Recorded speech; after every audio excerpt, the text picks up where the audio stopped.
आइए आज हम इस वीडियो में अलीगढ़ मुस्लिम यूनिवर्सिटी में वैसे स्टूडेंट जो इस बार एंट्रेंस एग्जाम दिए, चाहे वो किसी भी कोर्स में हो, डॉक्यूमेंट्स को लेकर अब स्टूडेंट जरूर पूछ रहे हैं कि सर डॉक्यूमेंट्स क्या क्या मुझे लेकर जाना पड़ेगा एडमिशन के टाइम में, या फिर ऑनलाइन काउंसलिंग जो है उसमें कौन कौन से डॉक्यूमेंट्स अपलोड करना पड़ेगा। एक तो ये है कि कुछ बेसिक ही डॉक्यूमेंट्स होते हैं जिनको अपलोड करना होता है, लेकिन ये है कि आपको डॉक्यूमेंट्स के बारे में जानकारी होना ज़रूरी है। ऐसे में मैं बड़ा सिंपल सजेस्ट करूँगा, ये तो आप ऑफिशियल वेबसाइट पे आ गए, आने के बाद यहाँ पे इस पे गाइड टू एडमिशन फॉर्म पे क्लिक कर देंगे। जैसे जब इस पर क्लिक करेंगे एक न्यू इंटरफेस ओपन होगा इस तरीके से। अब यहाँ पे देखेंगे तो NRI एंड फॉरेन नेशन का यहाँ पे सेक्शन शो कर रहा है। हालांकि इनका ये जो गाइड है, आपको गाइड टू एडमिशन सबके लिए कॉमन ही है, तो हम सिंपल गाइड टू एडमिशन वाले ऑप्शन पे क्लिक कर दिए। अब इसके बाद सिंपल इसको क्या करते हैं, डाउनलोड कर लेते हैं।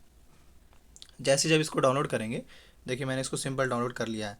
अब यहाँ पे डाउनलोड करने के बाद ये ऑफिशियल प्रोस्पेक्टस या गाइड कह लीजिए है। मतलब ये है कि आपके कौन कौन से डॉक्यूमेंट्स चाहिए होंगे, इसमें सारा बताया गया है पहले चीज़। जैसे यहाँ पे अगर आप देखें, कुछ जनरल इन्फॉर्मेशन है, कुछ रूल्स एंड रेगुलेशन है, कुछ जो एलिजिबिलिटी क्राइटेरिया या रिजर्वेशन का क्राइटेरिया वो है, मैक्सिमम एज लिमिट का क्राइटेरिया भी मेंशन है। इस तरीके से हॉस्टल का प्रोसेस भी यहाँ पे मेंशन है। और उसके बाद अगर हम बात कर ले, तो जो मैं आपको बताने वाला हूँ, पेज नंबर 28, यानी जो प्रोस्पेक्टस अगर आप ओपन करेंगे या गाइड अगर ओपन करेंगे तो पेज नंबर 28 के बाद 29 पेज नंबर आएगा, और 29 में ही आपको ये लिखा हुआ है कंप्लीशन ऑफ एडमिशन। यहाँ पे अगर आप पढ़ेंगे, सबसे पहले देखिए मार्कशीट या फिर grade seat of qualifying examination with 4 self attest photocopy. ये अगर ऑफलाइन एडमिशन होता है तब, लेकिन अभी तो आपका ऑनलाइन होगा। लेकिन ज़रूरत क्या है, मार्कशीट का। तो जो ऑनलाइन जो काउंसलिंग होगा उसमें भी आपके मार्कशीट की ज़रूरत पड़ेगा, मैं पहले ही रिमाइंड कर दूँ, जो आपका मार्कशीट है। इसके बाद आपके ट्रांसफ़र सर्टिफिकेट। देखिए जो स्कूल जो 11th किए हुए होते हैं, यानी जो 10th किए हुए होते हैं, उन लोगों के लिए स्कूल लिविंग सर्टिफिकेट देना होता है, लेकिन जो 12th कर लिए होते हैं उनको माइग्रेशन मिलता है। तो मतलब ये कि जो 11th में एडमिशन लेंगे उनको क्या देना पड़ेगा, SLC यानी स्कूल लिविंग सर्टिफिकेट। और जो 12th कर रखे हैं, यानी जो BA वगैरह में लेना चाहते हैं, उनको माइग्रेशन देना पड़ेगा। ये हो गया। अब जैसे यहाँ पे देखिए mention, high school certificate is equivalent support of date of. अच्छा, अब उसके बाद बर्थ सर्टिफिकेट BA वालों के लिए, यानी कि अगर नहीं है तो आपका जो 10th की मार्कशीट है उसको एज ए कंसिडर किया जाएगा बर्थ सर्टिफिकेट को लेकर, कि बर्थ सर्टिफिकेट है वो। इसके बाद एटलीस्ट 5 फ़ोटो चाहिए होगा, हाइट और ये लेंथ वगैरह देख सकते हैं।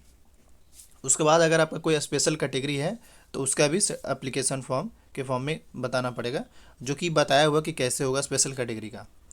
इसके बाद लिविंग या रिलीविंग सर्टिफिकेट। यहाँ पे दो चीज़ है, एक समझ गए, जो AMU के स्टूडेंट्स हैं उनको वहाँ से रिमूवल का सर्टिफिकेट लेना पड़ेगा वहाँ से, यानी जिस फैकल्टी या जिस भी सेगमेंट से वो पढ़ रहे हैं वो।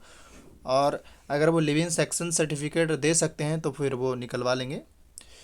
इसके बाद अगर हम बात कर ले तो दो सेल्फ एड्रेस एनवेलप देना होगा। सेल्फ एड्रेस मतलब आपका जो एड्रेस है उस पर वो एड्रेस लिखा होना चाहिए, और उस पर 22 का एक हॉल टिकट उस पर चिपका दीजिएगा। हॉल टिकट नहीं, उस पर जो है एक आता है, आप पोस्ट ऑफिस पर जाइएगा तो एक टिकट मिलता है 22 का, उसको उस पर लगा दीजिएगा, उस पर एड्रेस लिख करके एक इन्वेलप पे, ठीक। इसके बाद बोला two undertaking on plain paper.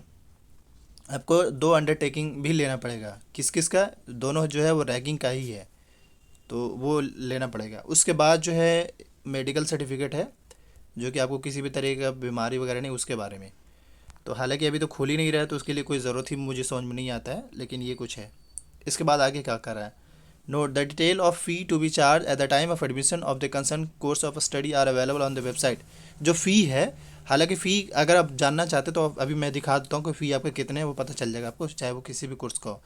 उसके बाद बोल रहा है admitted students allowed a hall of residence will have to additionally pay 3 month dining charge hall charge at the room. तो इसमें ये कहा जा रहा है कि जो जैसे होता ही है कि AMU में हॉस्टल का सीन ये है कि जैसे ही आपका एडमिशन होता है उसी टाइम आपको हॉस्टल में मिल जाता है, तो इसीलिए आपको एटलीस्ट 3 मंथ का पे करना पड़ेगा ओपन होते ही, या जस्ट एडमिशन के टाइम में ही आपको पेमेंट करना पड़ेगा। मतलब ये कि उस टाइम दो फ़ी पेड करना पड़ सकता है। एक तो जिस क्लास में आपका एडमिशन हो उसका फ़ी, दूसरा जो अगर आप हॉस्टल मिल रहा है तो हॉस्टल का फ़ी। इसके बाद कुछ और ज़्यादा कुछ है नहीं, बस अगर फिर भी किसी को क्वेरी है तो यहाँ पे हेल्पलाइन नंबर उनसे आप कॉन्टैक्ट कर सकते हैं। ये कुछ हो रह गया। अब इसके बाद इसमें देखा है तो दो तीन ऐसे डॉक्यूमेंट्स है जो एकदम से ऑनलाइन काउंसलिंग के टाइम में भी ज़रूरत पड़ेगा। मैं आपको ऑनलाइन काउंसलिंग पे एक वीडियो बनाऊंगा कि भाई कैसे ऑनलाइन काउंसलिंग का प्रोसेस होगा, वो सारी चीज़ें। अब मैं आपको back to back official website पे ला रहा हूँ। अगर आप जैसे ही जनरल इन्फॉर्मेशन वाले सेक्शन पे क्लिक करें, जैसे बाय द वे आप इस पर क्या करेंगे, एडमिशन पे क्लिक करेंगे। क्लिक करने के बाद ये जो जनरल इन्फॉर्मेशन का जो सेक्शन आ रहा है इस पर सिंपल क्लिक कर लेना है। जैसे जब इस पर क्लिक करेंगे तो यहाँ पे इस तरीके से सेक्शन शो करेगा। लेकिन यहाँ पे अगर स्क्रॉल करते हुए नीचे आएंगे तो यहाँ पे आपको दिख रहा है क्या, fee payable at the time of admission. तो यहाँ से आपको ये दिख जाएगा। हम इस पर एक वीडियो सेपरेट बनाते हैं, आप घबराए नहीं। Thank you for watching this video.